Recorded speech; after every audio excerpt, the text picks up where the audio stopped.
Hi, everyone. Welcome to the Hearts to Mom podcast. I'm Lauren Rose, and today we're talking about chronic health issues at a cellular level. Our guest is Heather Creson.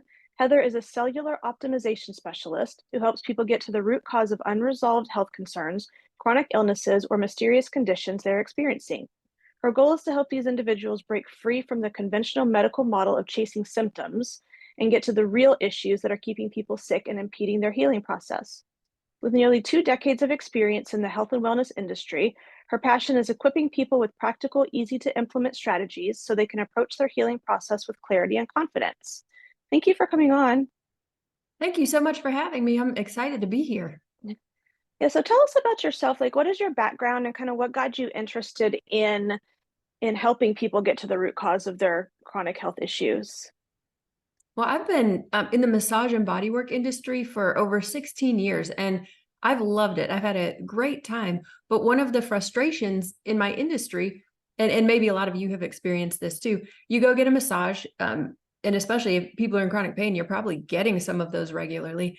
And 2 hours later, you're back to hurting. And I didn't like that result. So people were coming in, they'd get a massage, and then they weren't getting good results. And so I started asking why.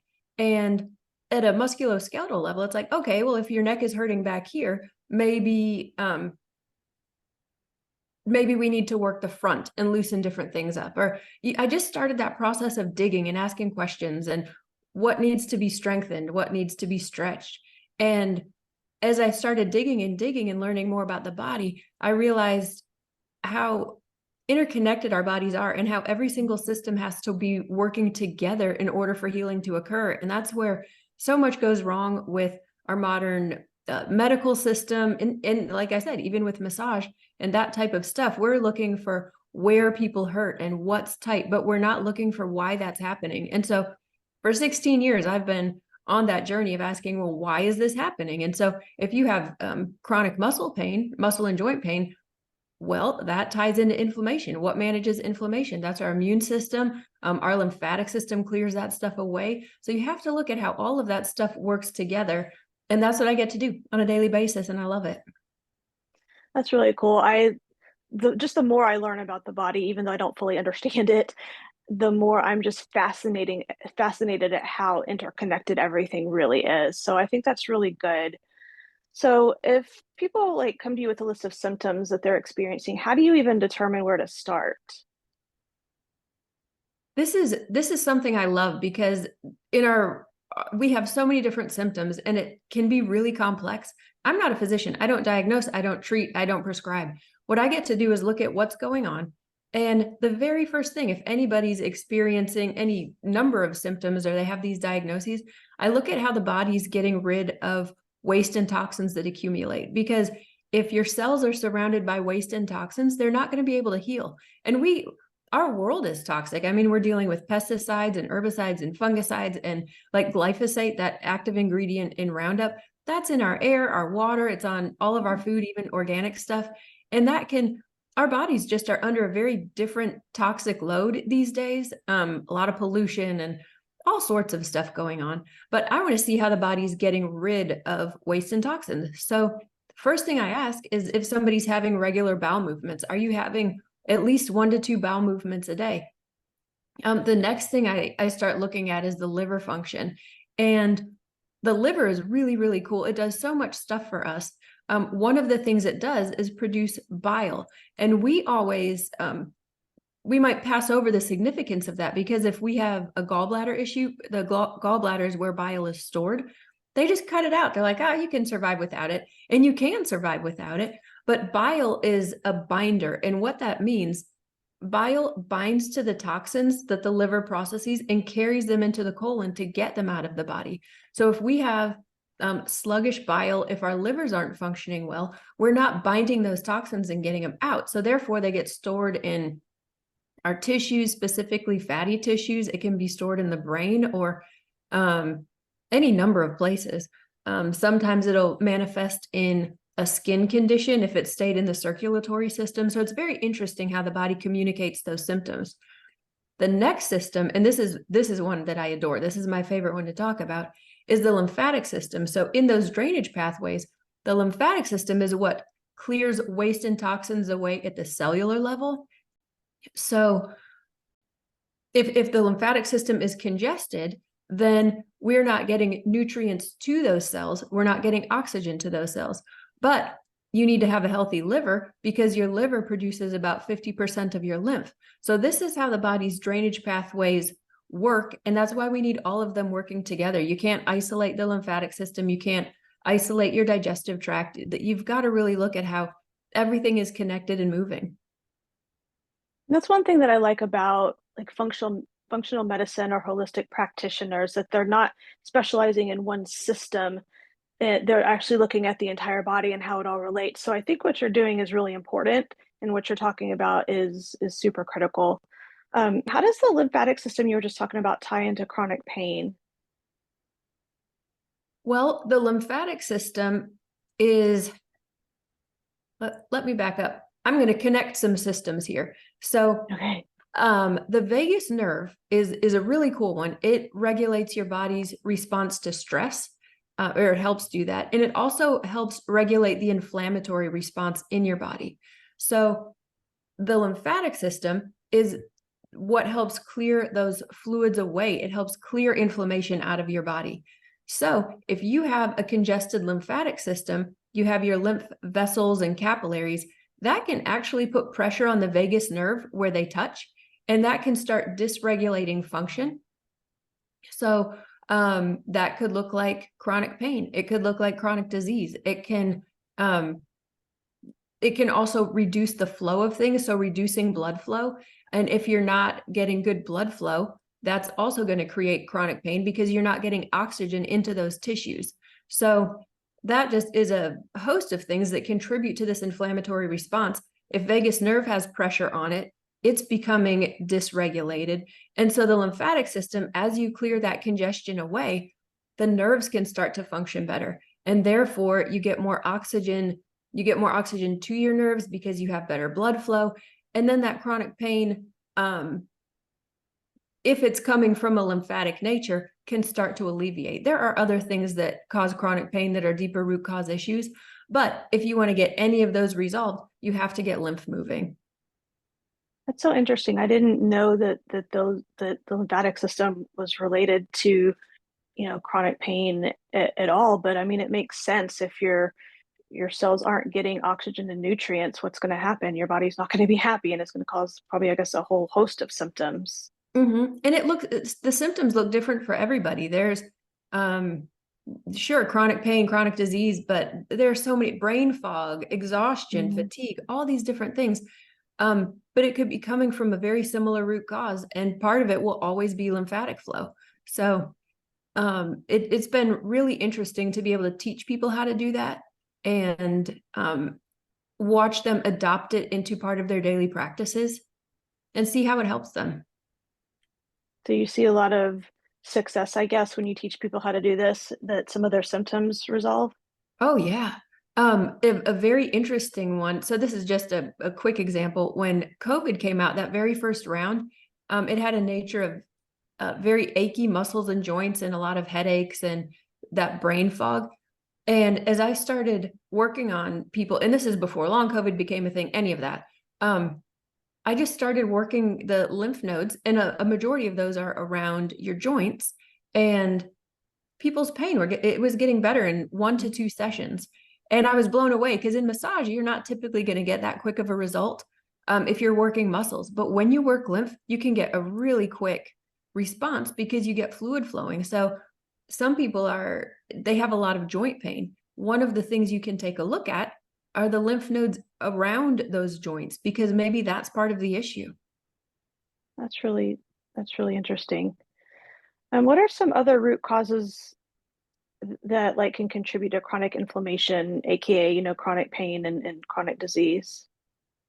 Some people might think I'm putting on a tinfoil hat here, but mold poisoning is huge. There's so Really? much water damage that happens, or we get our water filters, like if you have a reverse osmosis filter or just the fridge filters, those grow mold really quickly. And some people are extremely sensitive. They could have a mold allergy or just a weakened immune system, and mold will further go in and weaken your immune system and allow a lot of these other things to take place because you don't have a strong immune system to fight it off. So I have found underlying mold issues to be huge. It's amazing how many people have been exposed to mold and didn't realize it, or it was in their past and they thought nothing about it. Mm. Yeah, I know I have a mold and mildew allergy. I don't know what it does to me, but I had an allergy test like a long time ago when I was a kid. And so I've definitely got some kind of allergy. So that's Oh yeah, that's probably, all yeah, a all lot of people connected. do. Yeah, and they get really frustrated because they're going to all these doctors and they have all these different symptoms. And if you follow the Western medical route, you're going to all these different specialists who never connect these symptoms. And most physicians would not even acknowledge mold or use the appropriate treatments. Mm. So that's been a huge underlying cause that I've seen in people in their chronic symptoms not resolving. Another one, so like I had mentioned earlier, glyphosate, that active ingredient in Roundup, one of the things, it does a whole bunch of things, but it weakens our gut lining and it aggravates it. And so have you ever heard of leaky gut or that type of stuff? Yeah. Um, so glyphosate messes with the gap junctions and the tight junctions. And those are the things that keep stuff where it's supposed to be and let other things through, essentially, in a very simplified way. And glyphosate weakens that. And so stuff starts getting into our bloodstream that should never have been there in the first place. And that can lead to a lot of chronic conditions. So for instance, if somebody has a diet that is high in lectins, lectins, that includes your nightshade. So you'd have white potatoes, you'd peppers, like your bell peppers, jalapeno peppers. That would be your beans, legumes, even some dairy products. A lot of dairy products in the US have lectins in them. Tons of stuff like that. If you have that propensity and glyphosate has done damage, then you become more prone to lectin sensitivity because those things are very tough on the gut lining.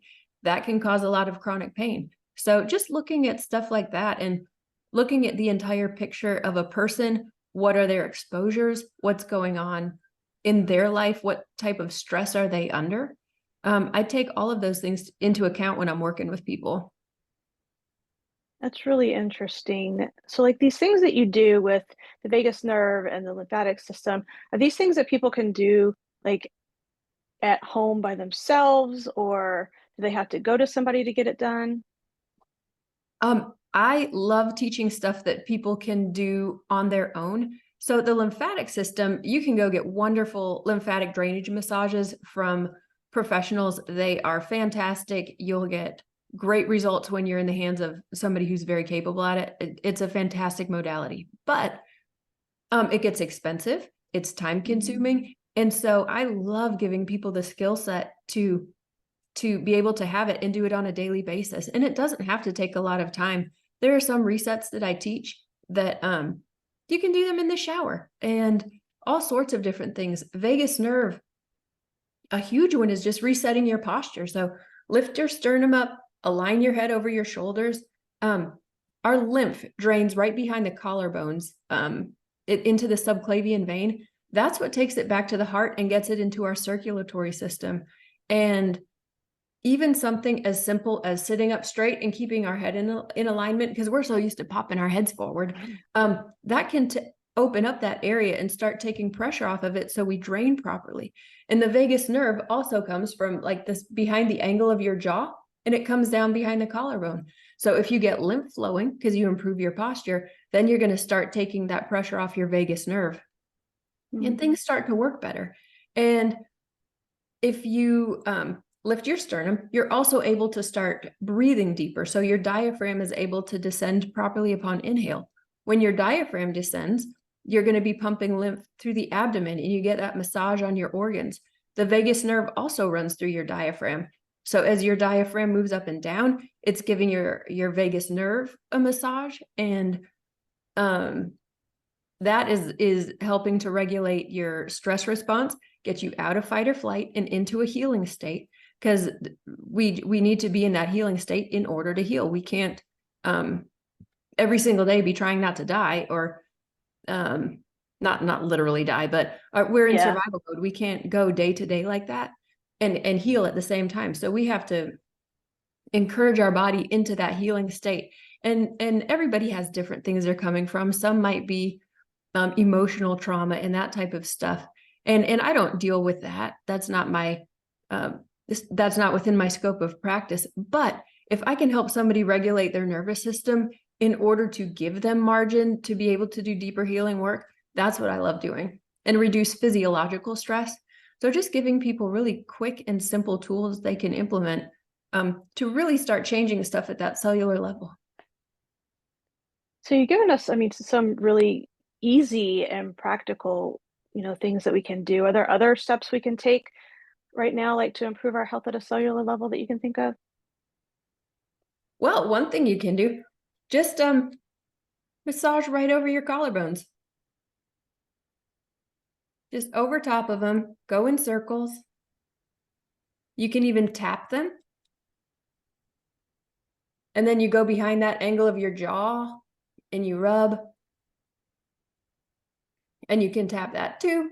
And then go under your chin, just move it back and forth. Rub that along your jawline and then come down your neck a little bit. And that's a huge thing that will get lymph moving just in your head. Some people might even feel a little bit of relief just from that. Your vagus nerve exits the skull kind of behind that angle of the jaw, and you also have a large lymph node in that area. So if lymph is congested, it's disrupting that vagus nerve function. So you get that moving.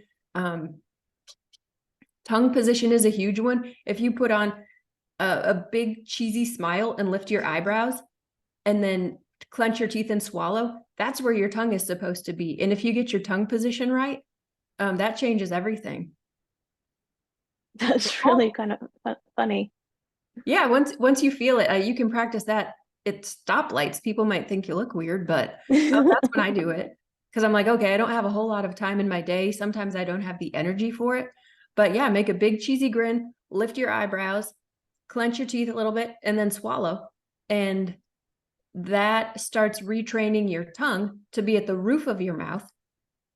That's going to activate your vagus nerve. So the roof of your mouth, that soft palate, is the one place where the vagus nerve will innervate a muscle, means just connect to a muscle.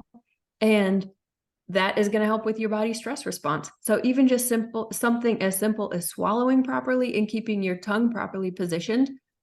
Once you learn how to do it, like, it takes a little bit of effort to train it and to remind yourself to do it, but you'll have tools that you can use to consistently access that healing state. And it doesn't take a whole lot of time. Sitting up straight, keeping your head aligned, all these things are simple. And I know when people are in chronic pain, they can get that too much stuff can get overwhelming. And so if you have stuff you can integrate really quickly in just a few seconds, and it really helps people get on a healing track, because at least they're doing something positive for themselves. Yeah, and those are everything that you mentioned are things that we can do even if we're like having a really bad flare day and just laying in bed. I mean, I don't think you've said anything that I couldn't do lying in my bed. No. And even the tongue exercises, sticking your tongue out as far as you can, bending it back over itself, pushing it into each cheek. That stuff, if you're having a bad day, you can still do that. And neurologically, it could help improve quite a few things. Just how you move. And it might help it might help make your day better. It might help take some of that chronic pain away. Interesting. Let's talk about like detoxes and cleanses. I mean, do they work? And if not, like what can we do differently to get those kinds of results? I love this topic because I think so many people, we encounter a health problem and we're like, the first thing we said, well, maybe I need to do a detox. And so we start juicing our green drinks, and we do our beet smoothies, and we find this 21-day diet, and we try all those things. And then they give us like a soy or a pea-based protein in these things, and it works horribly for us. It might work well for some people. For me, I can't do pea or soy-based proteins, and I've tried it because that's what you're supposed to do. And I really like to look at detox as a process and a lifestyle, not some event. And I think that's why people get discouraged. We've been experiencing health problems for a long time, and we're like, oh, this detox said it will take away all my chronic symptoms in 21 days. And like, we know that's not realistic, but we still hope it is. And some of those detoxes can be very good, and they will mobilize toxins in your body, maybe heavy metals that are stored in your tissues. But if our body's not in a place to drain them and get them out, if we're not having regular bowel movements, that detox is going to backfire and make us feel worse. So all those, I remember I did the master cleanse. Have you ever heard of that? I'm not sure. I think I have. It's been a Master while. cleanse is a good one. It's a lemon juice, cayenne pepper, and maple syrup and water. And you mix those, and it is going to fix all of your symptoms.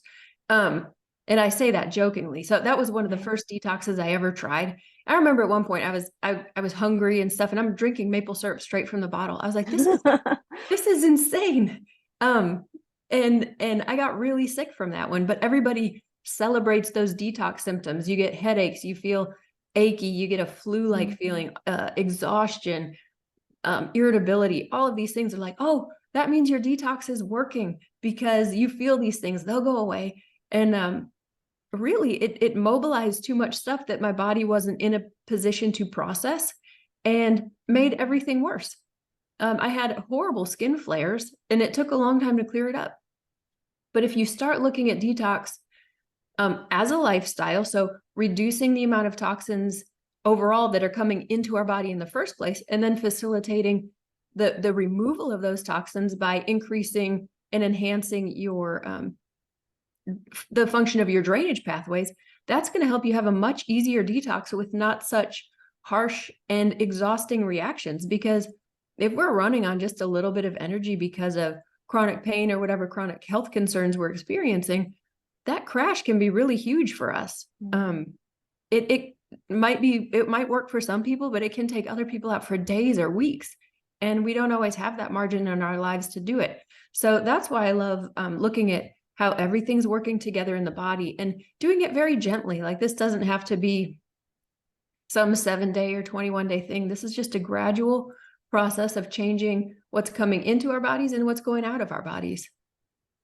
And I think that makes sense. And I don't know that I've heard of a lot of people who have had successful cleanses. You know, a lot of people do it to lose weight or to feel better or to try to get off sugar. And I think a lot of times it gets maybe people off of sugar for a while, but they do go through that detox phase where they just feel terrible. And you're right, it's like, oh, it's working.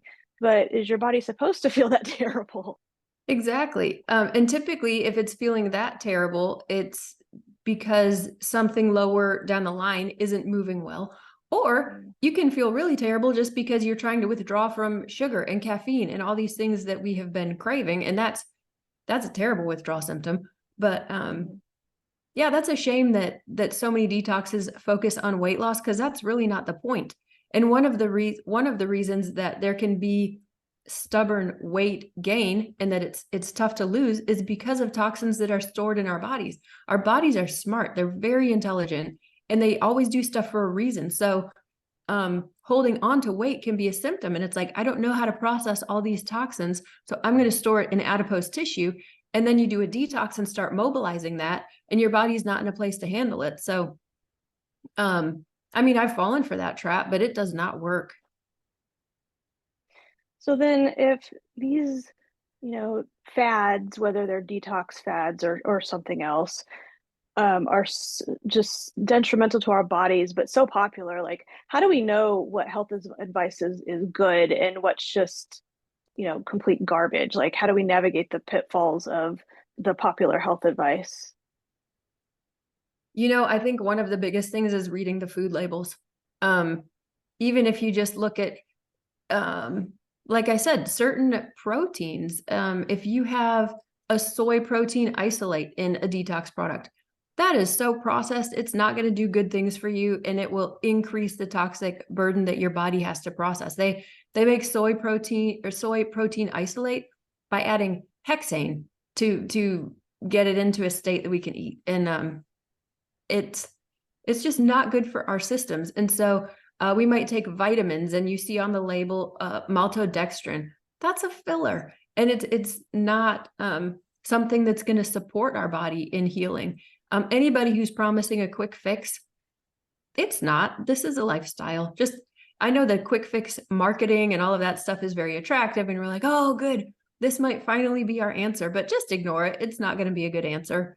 They might have good components to it, but another thing, people will go get those detoxes from a store, maybe a health food store, or it could be a heavy metal detox, because that's a very real thing people try to detox from, but you can get really sick. You can irritate your gut lining. Like if you try to detox from mercury, I know that's a popular one. Like they have a cilantro cleanse for that. But if you try to do that too soon and your body's not prepared for it, you're really going to hurt yourself and create more chronic symptoms. So don't fall for any of that stuff. And one supplement is not going to fix everything.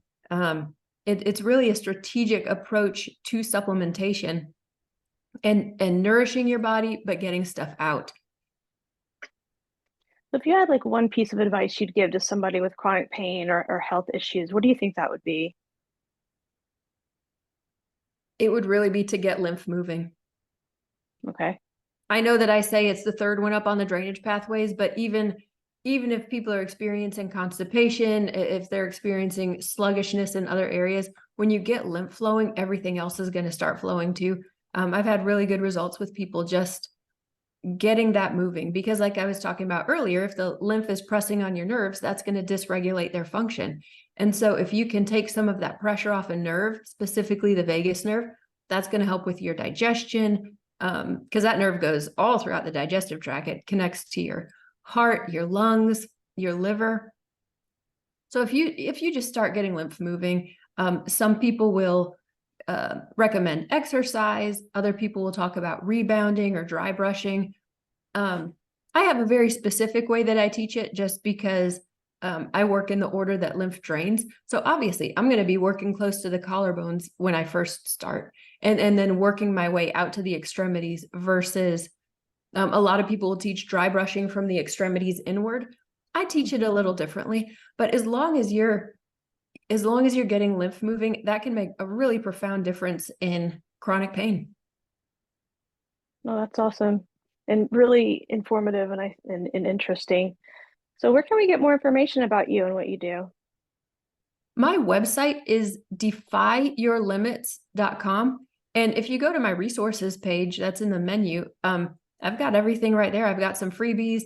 They'll include lymphatic drainage tutorials and just some different tips and tricks that I've learned over the years, and really teach people about the framework for healing, because we can't just work the lymph. We can't just work on detox. Like there has to be a very comprehensive approach.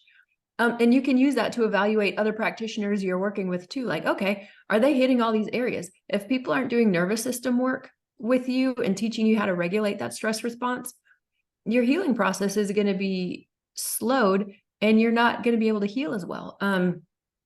Our food is very important. Our lymph and drainage is important. So I look at how all these things work together, and I try to explain it in an easy way. It's a little long-winded on some of this stuff, but I want people to be educated so that they stop getting frustrated and quitting all these things, because it's really at looking how everything works together. And so that's what I teach in some of my freebies that I've got on there. So yeah, defyyourlimits.com. Awesome. Thank you. And thank you for coming on. Thanks for having me. I've had a blast. Yeah, it's been really informative and scientific, but without being too overwhelming. So good job. Thank you. Make sure to subscribe to this podcast so you don't miss any health, parenting, or life advice. For my freebie, 30 ways to relieve pain without taking a pill, go to ithurtstomom.com/tips. If you have any comments, suggestions, or want to be on this podcast, email me at ithurtstomom@gmail.com. Have a blessed and pain-free day.